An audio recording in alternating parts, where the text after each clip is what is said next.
Welcome to Hidden Finance, the channel where economics and finance reveal their most hidden secrets. Today, we'll uncover a new mystery that has shaped global markets and influenced the economy. Elizabeth Holmes was just 19 when she founded a startup that promised to revolutionize medicine and potentially save millions of lives. With her company, Theranos, Holmes became one of the wealthiest women in America by 2015. She was even hailed as the next Steve Jobs. It sounds like an incredible success story, but in reality, it was all a facade. This is not a tale of triumph. Rather, it's the story of one of the biggest and boldest frauds in Silicon Valley history. Today, we explore the story that truly embodies the phrase, "fake it until you make it." In other words, believe in yourself, even if you have to pretend to have the skills until you achieve the desired outcome. Or rather, pretend until you succeed, which perfectly describes our protagonist, Elizabeth Holmes, who tried to do just that. Elizabeth Holmes was born in Washington, D.C. in 1984 into a well-off family. Her father worked as a government official, and her mother was on the staff of a U.S. congressional committee. From a young age, Holmes claimed she wanted to become an engineer and a billionaire. To achieve these dreams, she threw herself into computer science studies. Her parents even allowed her to live in China for a while during high school, where she not only learned Mandarin, but also started a small business selling software to Asian universities. This was her first entrepreneurial experience, which came quite early in her life. In 2002, Holmes decided to shift away from computers and instead focus on chemical engineering. She enrolled at Stanford University, and during her first year, she interned at the Genome Institute in Singapore, where she was involved in conducting tests for coronaviruses, not COVID-19, as it hadn't emerged yet, but other viruses in the same family, like influenza viruses. Conducting these tests required drawing blood samples with needles, which Holmes found somewhat intimidating due to her fear of needles. However, this fear sparked an idea. Many people avoid regular checkups both because they fear needles and because of the inconvenience of visiting hospitals or clinics for blood tests. This can lead to delayed diagnoses, particularly for at-risk individuals, which can sometimes mean the difference between life and death. During this time, Holmes began theorizing about a new technology that could detect viruses in the human body without needing traditional blood draws. Upon returning to Stanford, she launched two projects. The first aimed to develop a medical device that would speed up the diagnosis of diseases and be simple enough for patients to use at home. The second was to create needle-free blood tests for those, like her, who feared needles. These ideas were well received, not just by her family and her chemical engineering professor, Channing Robertson, but also by others. Holmes also received support from a businessman, Ramesh Sunny Balwani, with whom she was later revealed to have a secret relationship. With investors lined up, Holmes decided to drop out of Stanford and founded her startup in Palo Alto, California, in the heart of Silicon Valley. Initially, she named her company Real-Time Cures, but soon rebranded it as Theranos, a combination of therapy and diagnosis. With the backing of Balwani, Robertson, and her family's connections, Holmes quickly networked with various investors who believed in her project.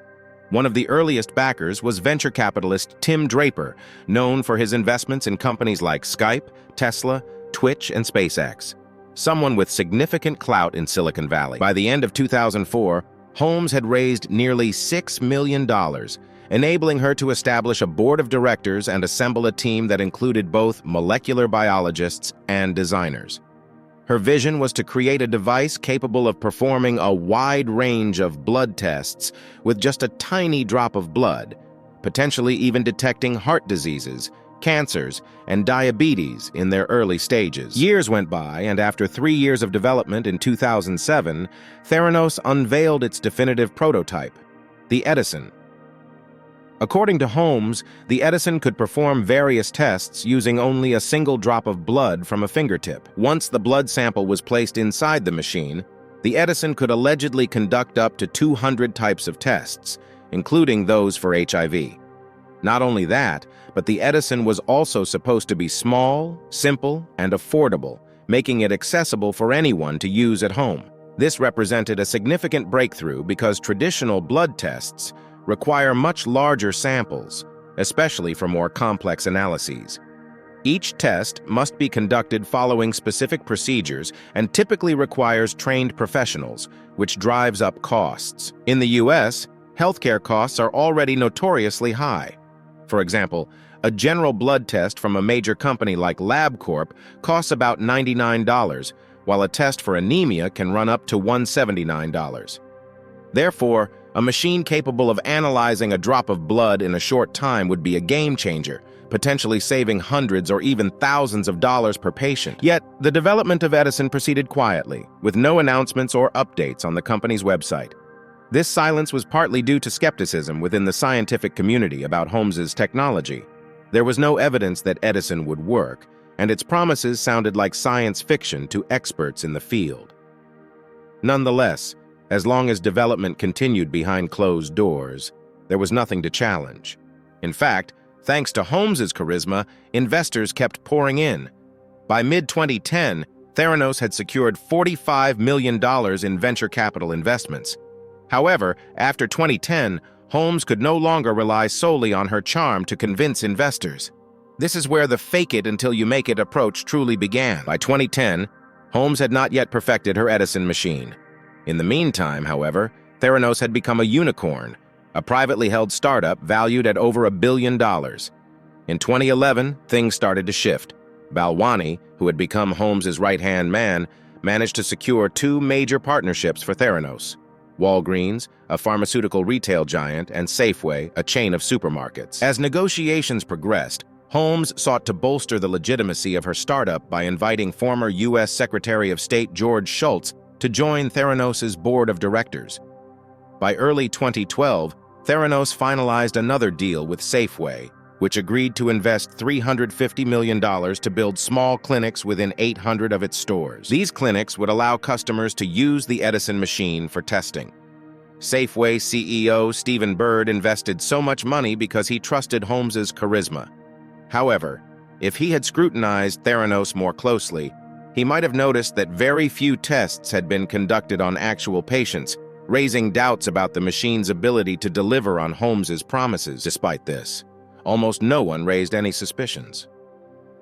In September 2012, an editorial in the Wall Street Journal introduced Elizabeth Holmes and Theranos to the world. This was when Holmes went public, creating a website and making two sensational announcements. First, that the Edison Mini Lab would soon be launched on the market. Second, that Theranos had secured a preliminary deal with Walgreens to set up wellness centers in some of its stores, including one in Palo Alto and 20 in Phoenix. The goal, Holmes declared, was to roll out the machines to over 8,000 Walgreens pharmacies. Throughout 2013 and 2014, Holmes and her company enjoyed nearly unwavering attention and trust from the public. This allowed her and Balwani to attract several prominent figures to join the company's board of directors, including former Secretary of State Henry Kissinger and former Wells Fargo Bank CEO Richard Kovacevich. All of this significantly boosted Theranos' credibility, leading to more generous funding rounds. The Walton family, founders of Walmart, invested $150 million in Theranos, while Rupert Murdoch, owner of Fox News, put in $120 million. Altogether, Theranos received $400 million in investments, with a valuation soaring to $9 billion. Fast forward to 2013. Holmes decided to name the new version of Edison 4S, a nod to the iPhone because it was much smaller than the original Edison. She claimed it would be the iPod of healthcare. Always dressed in her signature black turtleneck sweater, she professed to be a big fan of Apple's founder, Steve Jobs, and even appeared in photos comparing her to him. In 2014, Forbes estimated Holmes's net worth at $4.5 billion. At just 30 years old, she was the 110th richest person in America and the youngest self-made billionaire in the world, although we know her family was already quite wealthy. Simultaneously, she graced the covers of all the major magazines in the United States, becoming a true celebrity. In 2015, Inc. magazine even dubbed her the next Steve Jobs, a flattering comparison. However, at this point, the first doubts began to emerge. Why? Primarily because up until this point, Theranos had experimented with 200 to 250 types of tests, all conducted behind closed doors. The results could not be verified by anyone outside of Theranos.